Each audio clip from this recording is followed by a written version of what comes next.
Bismillahirrahmanirrahim. Ar-rutbatus sufla wahya darajatul muwaswisin.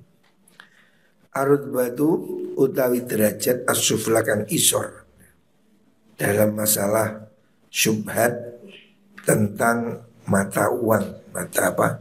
Nilai tukar, saman. Ada tingkat tinggi, sedang dan rendah. Ar-rutbatu sufla utai tingkatan kang isor yang rendah. Wa ya utai mengkono rutbah iku darajatul muwaswisin, derajate tingkate wong kang waswas. Ini tingkatan yang orang waswas. Artinya tidak dianggap bagian yang bagus atau benar. Wa dzalika utai mengkono niku wau darajatul muwaswisin. Iku ayahlifa yento sumpah sopo insanun menungso ala alla yalbisa ing atase yento orang nganggu sopo insan min ghusli ummihi saking tenunane ibu insan, tidak mau pakaian yang ditenun oleh ibunya. Faba'an nuli adol sapa wong ghuslaha ing tenunane umun niku. Wasnara lan tuku sapa wong bihi kelan mengkono saman sauban ing pakaian. Fa hadza mongko ta iki rasul iku la karahiyata ora ono kemakruan iku maujud fihi ing dalam hadza. Wal wara'u te wirai ngedoi andu saking mengkono saub iku waswasatun waswas. Kalau ada orang ini dicontohkan syubhat yang rendah dan tidak dianggap sebagai bagian syubhat, tapi hanya waswas, godaan aja. Sebagaimana kalau orang menjual pakaian, zaman dahulu orang itu kerja menenun, pakaian itu ditenun. Sekali ada orang bilang saya tidak mau bersumpah tidak mau pakai tenunan produksi ibunya. Terus setelah ibunya menenun hasilnya dijual dibuat beli baju. Itu kan sudah baju kan sudah pakaian lain. Karena kan bukan tenunan ibunya tadi, tapi uangnya hasil dari jual tenunan. Nah seperti itu kan tidak ada masalah. Artinya kalau ada orang kemudian nggak berani pakai baju yang dibeli dari jualan kain tenunan tadi karena menganggap itu syubhat, itu berlebihan. Karena objeknya sudah ditukar. Sama dengan yang dilakukan pada zaman Rasulullah SAW. Kanjeng Nabi didatangi kurma dari Khaybar, bagus-bagus. Terus Nabi tanya, apakah semua kurma di sana bagus? Mereka bilang tidak. Yang jelek 2 karung, saya tukar 1 karung bagus. Nabi bilang tidak boleh. Tukar menukar bahan makanan ini riba, harus sama. Nabi bilang jual saja yang 2 karung jelek, belikan 1 karung bagus. Ya sudah. Kalau ini benar. Artinya walaupun substansinya menjadi sama, hasilnya tetap jadi 1 karung. Tapi ini cara yang benar. Dijual dulu baru dibuat beli. Makanya itu tidak perlu dijauhi, itu memang cara yang benar, tidak ada masalah. Warwiyalan dan riwayatkan anil Mughirah saking sahabat Mughirah. Anau sutuni Mughirah iku qala dawu sapa Mughirah fi hadhil waqiati dalam ikilah kejadian. Kejadian kalau ada orang sumpah tidak mau memakai tenunan ibunya tapi terus dijual dibelikan kain. Menurut Mughirah itu layak juzu tidak boleh. Artinya baju yang dibeli dari jualan tenun yang disumpahi tidak dipakai itu tidak boleh. Menurut Mughirah.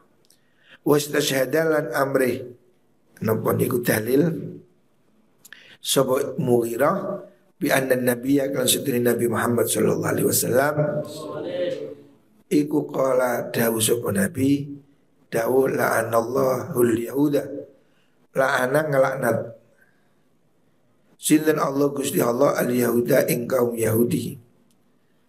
Hurimat dan haramakan alaihim ing atas Yahud opal khumuru piro-piro khumar. Faba umongko adol sopo Yahudi ha ing khumur wa akalu lan mangan sopo Yahudi asmanha ing piro-piro regane khumur. Ada Imam Mughirah mengatakan menjual sesuatu yang tadi dalam contoh orang sumpah tidak mau pakai terus dijual dibelikan kain. Itu menurut Imam Ghazali tidak ada masalah. Tapi menurut Imam Mughirah itu tidak boleh. Dalilnya Rasulullah SAW pernah menyabdakan orang Yahudi itu dilaknati Allah karena mereka merekayasa. Khomer, whisky dilarang. Tapi mereka membuat khomer dijual, tidak diminum. Tapi duit hasil penjualannya dibuat beli makanan dan seterusnya. Nah, ini kan merekayasa. Tidak sama tapi menurut Imam Ghazali dengan kasus yang pertama. Karena apa? Dalam kasus orang Yahudi ini khomer kan benda haram, benda yang terlarang. Sedangkan dalam contoh yang diajukan Imam Ghazali, orang yang sumpah tidak mau memakai kain yang dijahit oleh ibunya. Nah, kain itu kan sesuatu yang halal. Tidak sama dengan kasus khomer bagi orang Yahudi. Wadau tajila qiyas untuk istishhad iku ghalatun keliru. Li anna bai'al khumuri karena sudine adol khomer iku batilun batal. Idlam yabqa karena orang tetap lil khomri kati khomer apa manfaatun manfaat fi syar'in dalam syariat. Fatamanul bai'i mongkotawi regane jual tinuku al batili kang batal iku haramun haram. Walaysa lan ora ono hadza ikila bai'ul khomer iku min apa hadza ikila bai'us saub iku min zalika sange mengkono bai'ul khomer atau bai'ul batil niku. Bal misal hadza bal uti padane ikilah saub iku ayam lika yen to miliki sub arrajul wong lanang jariatan ing budak wadon ya kang utai jariah iku ukhtuhu sedulur wadone rajul minarodho saking jalur rodho fatuba mongko dentol sapa mengkono jariah bijariatin kalawan wadon liya budak wadon liya ajnabiyatin kang liya ya falaisa ora ono iku lihatin kudu wong suci apa ayat awar ayat to ngalapira iso mahal minhu saking mengkono niku wau napa bai'ul ajnabi. Imam Ghazali mengkiaskan dengan pada zaman perbudakan. Kalau orang membeli budak perempuan yang ternyata dia saudara sepersusuan, itu kan tidak boleh dikumpuli karena itu nasab. Hukumnya rodok itu seperti haramnya nasab. Terus dijual dibelikan yang lain. Itu kan tidak ada masalah gitu. Jadi kiasnya lebih ke contoh seperti itu. Wa tasbihu dzalika tenyerupaken mengkono bai'u saub bi bai'il khamri kelawan napa niku adol khamar membandingkan kasus yang pertama tadi iku ghayatu syarafi katoke leluyan fi hadzal tarafi dalam ikilah arah itu tidak benar berlebihan menurut Imam Ghazali. Wa ta'arufna lan temen weruh kita jami'at darajat ing sakabehane pira-pira tingkatan. Wa kaifiyat tadriji lan carane ngelebokaken fiha ing dalam kuno darajat. Wa in kana senajan ono apa tafawutu hadhi darajati beda-bedane ikilah pira-pira derajat iku layan hasiru ora kering kes apa tafawut fi thalasin ing dalam telu au arba'in atau papat wala fi adatin dan orang dalam bilangan. Imam Ghazali membedakan jenis-jenis syubhat dalam masalah ongkos saman menjadi 3. Meskipun mungkin prakteknya bisa lebih kata. Walakinal maksudu tetapi ini utai kang den maksud minat ta'didi saking napa niku wau ngitung membuat 3 tingkatan iku at-takribu marakakan untuk memudahkan wa tafhimu lan mahamakan. Jadi bab syubhat ini oleh Imam Ghazali memang diterangkan sedemikian panjangnya supaya orang betul-betul faham. Syubhat macam-macam syubhat, tingkatan syubhat dari berbagai segi. Kenapa Imam Ghazali kok sedemikian rupa? Karena beliau ingin agar orang faham, supaya kita ini mempunyai pengetahuan yang cukup tentang apa yang syubhat, apa yang tidak syubhat. Fa'ingkila lamun dan ucapakan apa faqad qala teman dawuh sapa Rasulullah sallallahu alaihi wasallam. Dawuh man istara, man utai sapani wong iku istara tuku sapa man sauban ing pakaian bi asrati darahim kan 10 pira-pira dirham fiha iku ing dalem asrati dirhamun utai sak dirham haramun kang haram lam yakbal mongko ora nrimo sapa Allah lahu maring man salat ama ing salate perkara kana kang ana sapa man iku alaihi ing atase mengkono sau. Ada orang berargumen Nabi pernah menyatakan siapa orang beli baju 10 dirham, umpamanya kamu beli baju harga 100.000 atau 10.000, yang satu adalah haram, 9 halal, satunya haram, maka orang baju itu dipakai sholatnya tidak diterima oleh Allah, karena baju itu termasuk syubhat.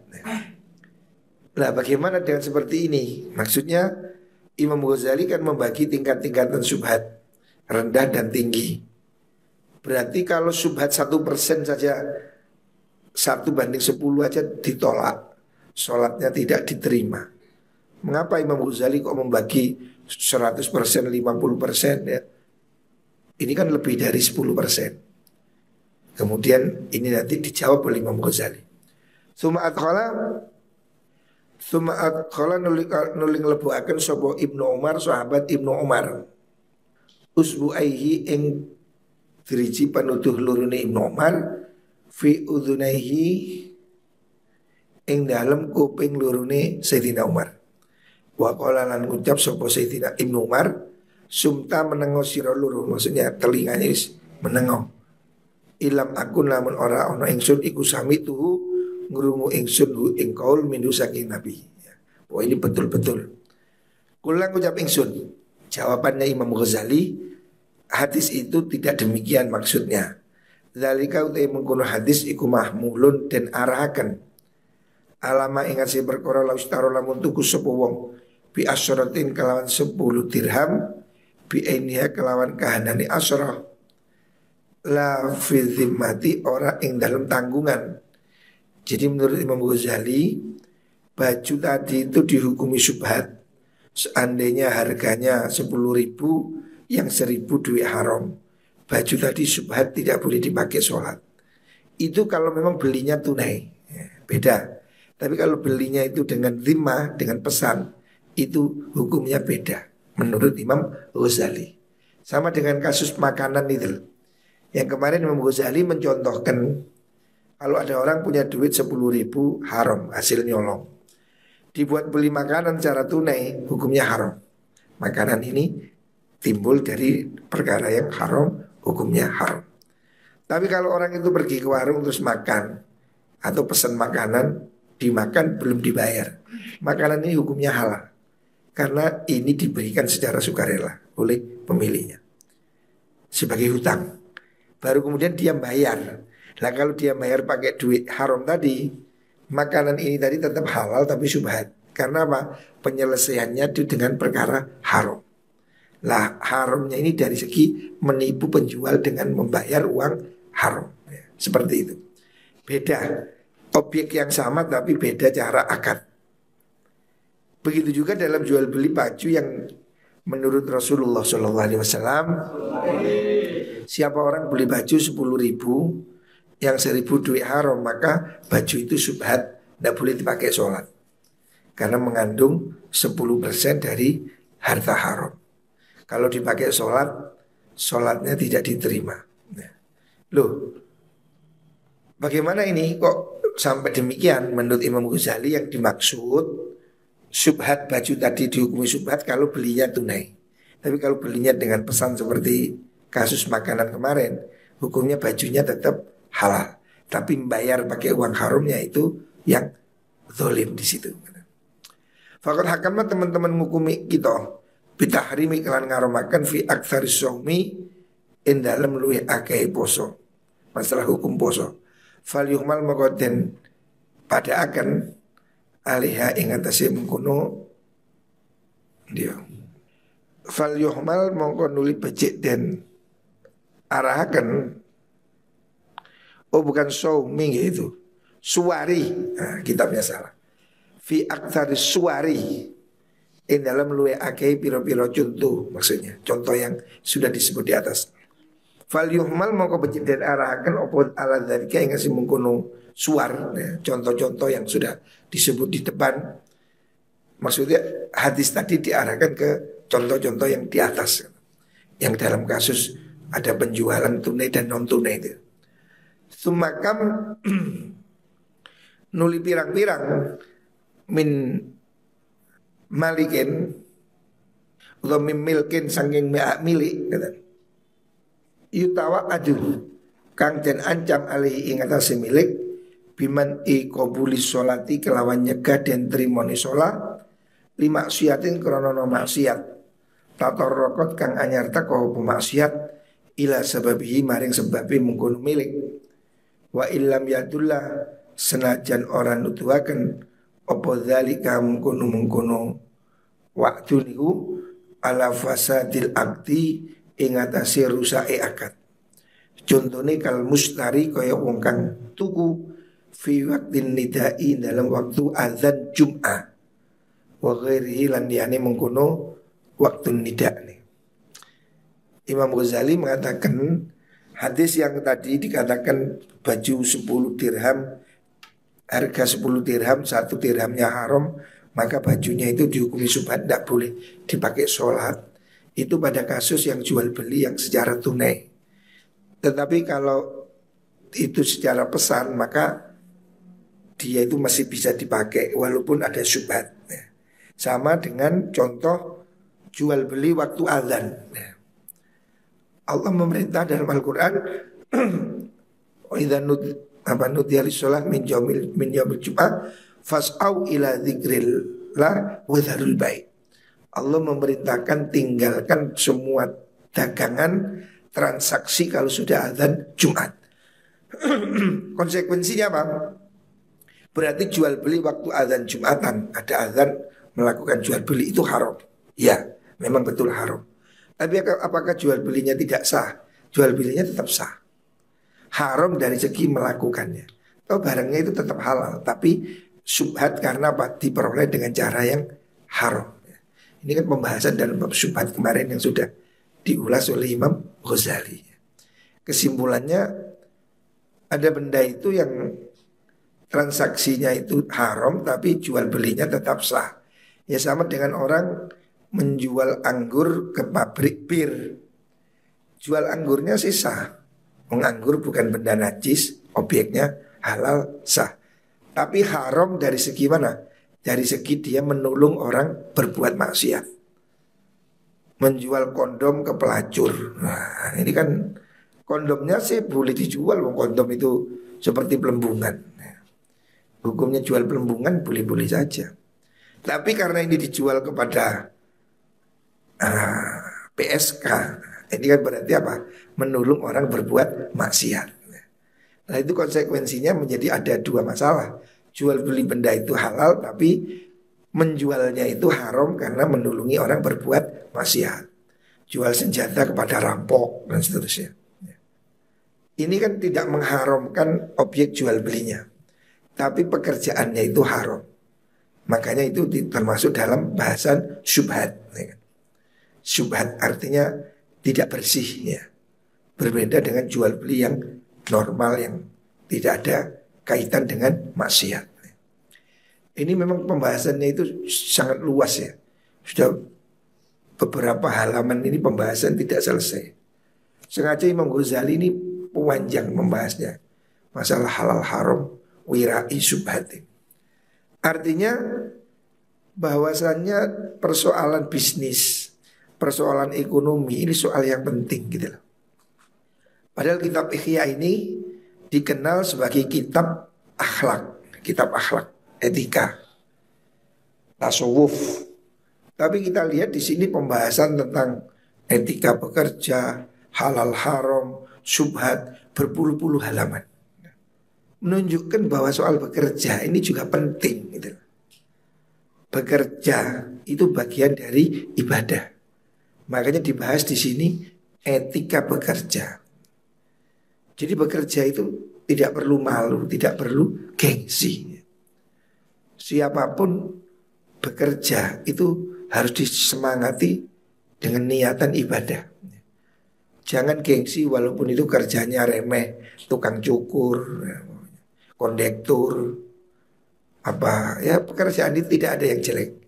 Yang jelek itu kalau pekerjaan itu haram, mencuri, melacur, korupsi itu jelek. Tapi kalau pekerjaan itu walaupun cuma jualan kerupuk, apalah, tidak ada pekerjaan yang hina ya.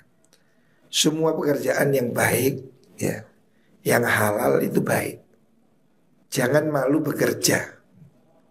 Sahabat-sahabat juga bekerja, bahkan Nabi juga bekerja. Nabi itu kan manusia sempurna.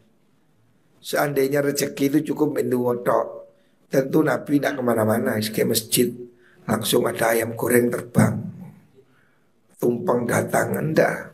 Nabi tidak begitu. Jadi kalau ada orang terus nggak mau kerja, hanya berdoa, itu salah. Dia harus belajar dari kanjeng Nabi. Nabi itu loh ngangon wedus. Ngangon wedus, orang sekarang mungkin menganggap itu pekerjaan remeh atau hina. Enggak, semua nabi itu pekerjaannya ngangon wedus. Karena kambing itu kan salah satu ternak yang paling favorit. Kanjeng Nabi mulai kecil kerja gembala kambing. Tidak perlu gengsi ya. Jadi gembala kambing itu kan contoh. Pekerjaan Nabi itu gembala kambing. Setelah itu berdagang ya, berdagang bisnis. Ini yang harus dicontoh ya. Semangat bahwa kanjeng Nabi seorang manusia sempurna, kekasih Allah, dia juga bekerja. Lah kita ini bukan Nabi, buh kekasih sopo, gak jelas. Ketika gelem nyambut gawe dilapo ya. Jadi kamu semua harus punya semangat. Bekerja itu adalah ibadah ya. Makanya harus mau belajar ya. Bekerja itu ibadah ya. Mencukupi diri, mencukupi anak istri, niat bisa sedekah, bisa haji dan seterusnya. Ibadah ya. Bekerja itu ibadah. Jangan kamu merasa malu bekerja, apapun itu ya. Dan itu penting. Makanya Imam Ghazali dalam kitab ini, Ihya Juz 2 ini khusus bahas kerja. Selanjutnya tentang halal haram. Supaya kerja tetap ada rambu-rambu. Jangan hanya kerja. Kerja juga harus ngerti halal haram. Jangan sampai kerja wal kedual, bu sandal, bu kadal, bu bantal, diuntal. Jangan ngawur ya. Kerja ya kerja, tapi ya sing kena.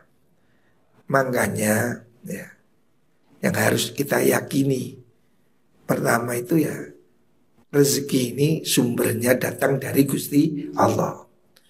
Kalau ini ada di dalam keyakinan kita, maka kita ini menyandarkannya pada Allah. Sudahlah, kamu kalau gak takdiri sugih, wis ajis dikirim nang Hongkong. Yo takdiri gak tadi sugih, yo paling kono nyapu dalan paling. Kalau memang bukan takdirnya kaya, kamu kemanapun yo angel ya. Apakah orang kalau sejak kecil bekerja mesti kaya? Enggak. Banyak orang yang mulai cuili, ada cili us ngamen mulai cili sampai tua ya kasuke. Kuli mulai cili sampai tua nguli yo akeh. Jadi bekerja itu bukan soal cepet-cepetan. Sing nyambut gawe dhisik mesti sugih. Enggak. Nyatanya Kolonel Sanders yang punya KFC, kalau dulu tak nang warung KFC sekali-kali. KFC kan ada gambarnya orang tua. Itu namanya Kolonel Sanders. Buka warung umur 72 tahun. Itu tapi sukses warungnya di seluruh dunia. Dan bahkan di depan Ka'bah, warung yang top di dunia itu KFC itu. Bukan hanya di Amerika, di depan Ka'bah, pas di halaman Masjidil Haram ada KFC. Di halamannya Masjid Nabawi ada KFC. Waduh, ini orang Amerika ya non muslim kan, tapi itu kan franchise. Sudah dibeli mungkin sama cabang Saudi. Loh, bekerja mulai dari umur 70 tahun. Nyatanya jadi kaya. Jangan kamu kira kalau saya sekarang gak kerja telat. Liu sing nyebut ke mulai cilik ku arek ngamen ke perapatan juga suki pancen ae. Arek pang-pang yo. Rezeki itu datang dari Gusti Allah. Salah kalau kamu kerja itu diukur dari kerasnya. Yo kuli-kuli maksudnya suki. Nyatanya buat tambah loro kabeh. Kalau kerja ini diukur dari waktunya, warkop itu dunia suki, buka 24 jam hari. Apa suki? Ya enggak. Tulan warkop buka 24 jam, buka sewengi. Warkop ya. Ya gak suki nyata. Ya kalah sampai sing liyane sing elit-elit. Jadi bukan soal apa. Rezeki itu tuntunan saking Gusti Allah. Ikhtiarnya harus. Tapi jangan lupa berdoa meminta rezeki dari Gusti Allah. Makanya yo iku mang ibadah ditoto. Lah kon njaluk nang pangeran tapi sembahyang rasa-rasan. Dari mana? Donga tapi gak gelem sembahyang. Tidak bisa. Yang harus kamu lakukan itu mendekatlah pada Gusti Allah. Wa may yattaqillah yaj'al lahu makhraja wa yarzuqhu min haitsu la yahtasib. Ini janji Allah. Siapa orang bertakwa pada Allah, yaj'al lahu makhraja. Ada solusi semua masalah hidup. Wa yarzuqhu min haitsu la yahtasib. Rezekinya tidak terkira. Nah, ini janji Allah. Ya. Jadi kalau kamu itu rezeki seret, ojo tambah kisru, tambah ngawur. Ibadahnya dandanono, sembayangmu benakno. Ya. Gimana kamu sholatnya lebih rajin, jamaah. Iku loh, jaluk nang Gusti Allah. Rezekine metu.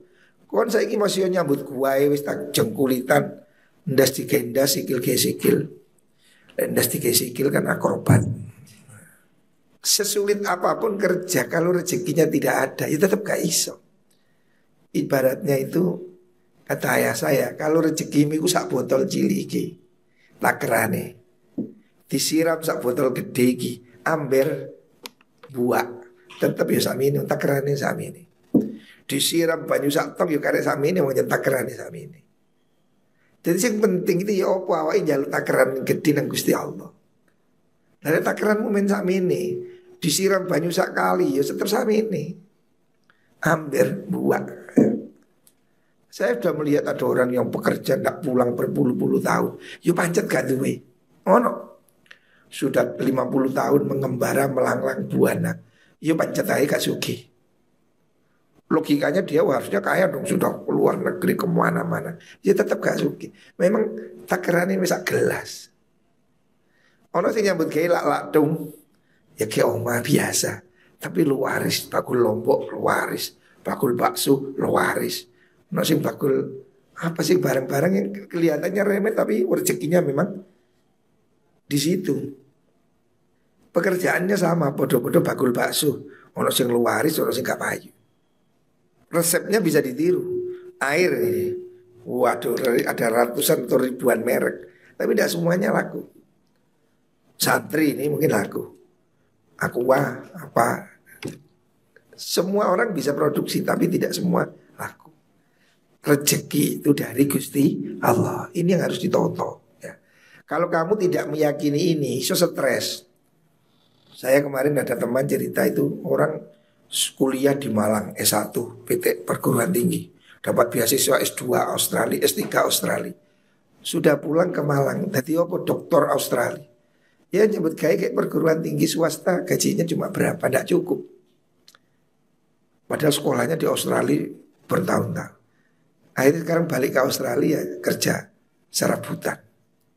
Ya memang rezeki tidak ditentukan oleh sekolah.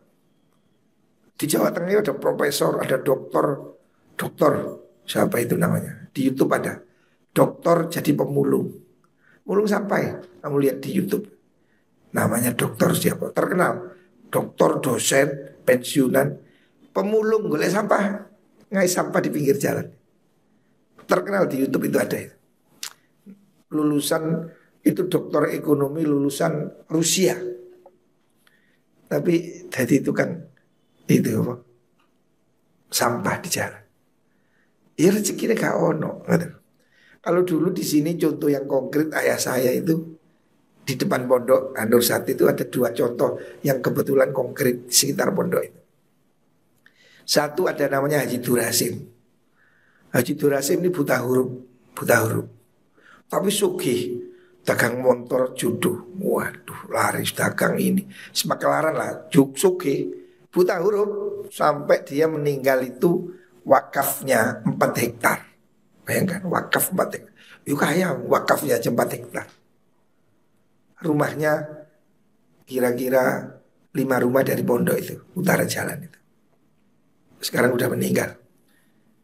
Itu buta huruf menjadi pengurus Minu Bulu Lawang. Kalau ada undangan, undangan mana wong kayak undangan. Kayak semua dek wocon le, apa iku? Mati sing gowo kon moco. Rapat kapan? Minjing sore. Oh ya wis kan ngono. Kayak semua buta huruf. Tapi oke. Las kulane pondok itu dulu ada orang namanya saya tidak tahu. Gondrong itu kan tambal ban. Kula nembong musik ono bukan. Biar ada dia diceluk Iwan Pales. Pak Iwan Pales. Pak Iwan Pales Gondrong. Itu kuliah Brawijaya. Brawijaya loh, kuliah kak main-main. Zaman bayian loh itu liting di atas saya, liting ibu saya. Bapaknya dulu itu kakek yang level kakek saya. Itu menguasai bahasa Belanda, Jepang, Inggris. Orang pintar. Anak pokoknya kelas pejabat lah, anaknya pejabat. Tapi anaknya jadi tukang tambal ban di pinggir jalan. Padahal dia itu kuliah. Pada zaman itu kuliah itu sesuatu mewah. Nembel ban lorengan di pondok, kulon di pondok. Itu kuliah. Pernah kerja di bank. Ini soal rezeki. Jadi rezeki tidak ditentukan oleh sekolahan. Rezeki itu dum-dumane Gusti Allah. Makanya kamu harus yakin itu.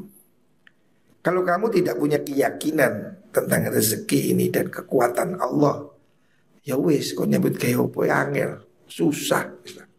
Hari ini kemarin ada sarjana ngelamar ke sini. Ngelamar apa? Jadi satpam. Tak takoni sarjana apa? Manajemen. Ngelamar jadi satpam. Aku guyu-guyu, oh pergi sarjana ngelamar jadi satpam. Artinya ijazah apa mana awakmu ke sekolah Islam mampu. Sarjana ngelamar satpam. Tapi kalau kamu percaya pada Gusti Allah, ojo cilik hati. Ya contoh yang gampang ya, Tahatusan bin Nikmah saya ini loh. Mulai kecil mondok, alhamdulillah. Hari ini ya lumayan ya, bukan apa. Contoh bandingannya nggak usah jauh-jauh lah. Bandingannya teman saya sekolah. Teman saya sekolah SD Minu 28 orang. Masih ada. Kapan hari kumpul di sini. Yang sekolah negeri kuliah negeri. Jadi apa sih? Ya ngene ku lah. Ya bukan meremehkan saya. Ya kelas sih numpak sepeda motor lah gampang ini kan. Kelas sih. Kalau diukur ekonomi ya bisa dibayangkan lah numpak sepeda motor. Bukan saya mengatakan miskin. Ya ada belum bermobil. Satu ada jadi dosen di Jember juga dosen biasa, bukan rektor, bukan ini. Dan yang lainnya saya lihat biasa-biasa. Padahal di sekolah-sekolah semua. Dan bapaknya itu orang yang ngerti pendidikan lah. Zaman kecil saya itu kalau ingin baca majalah bubu, bilang majalah bubu di rumah dia. Jadi orang tuanya itu pengen anaknya maju langganan majalah bubu, langganan majalah Hai. Wah, pokoknya alat edukasinya lengkap. Saya gak duit plus ya nunut ke situ saya ngampung saya. Apa terjadi hebat? Ya enggak biasa. Apa rezekinya lebih besar dari saya? Setahu saya 28 orang teman saya sekelas, tidak ada yang di atas saya. Setahu saya ya, yang saya lihat. Ini Tahatusan bin Nikmah. Artinya rezeki ini bukan soal sekolahan. Saya meyakini rezeki itu dari Gusti Allah. Yang kedua faktor doa orang tua. Ini paling penting ya. Saya sangat meyakini doa orang tua itu luar biasa. Kalau kamu tidak direstui orang tua, sulit hidupmu ya, pasti. Sampai hari ini saya itu sangat meyakini. Maka saya kemana-mana pun mesti sowan. Datang sowan, pamit. Setiap hari pergi pun malik ngelewer. Takon kono lauk, kadang tuku, kadang ora. Kalau saya di rumah setiap hari pasti saya beli. Setiap hari saya belikan makanan. Karena apa? Saya merasa ini bagian dari minta doa ya. Menyenangkan orang tua itu doa ya. Orang tua kita senang, kita suapi. Bahkan sering saya suapi sendiri. Kalau saya datang, mampir, pergi apa warung, beli makanan, saya suapi sendiri. Ibu saya suapi sendiri. Saya merasa senang kalau bisa nyuapi ibu saya. Itu berkahnya luar biasa, luar biasa. Doa orang tua itu sangat luar biasa. Makanya kalau kamu itu mau sukses ya, itu kuncinya. Ridho orang tua, ya. Guru orang tua, dan minta pada Allah. Kalau bahasa ayah saya itu barokah surat Waqiah. Ya sudah, surat Waqiah itu diamalkan. Insya Allah ya. Kalau kamu percaya ya. Kalau kamu nggak percaya ya urusanmu ya. Tapi muka-muka ya semua diberi rezeki oleh Allah Subhanahu wa ta'ala.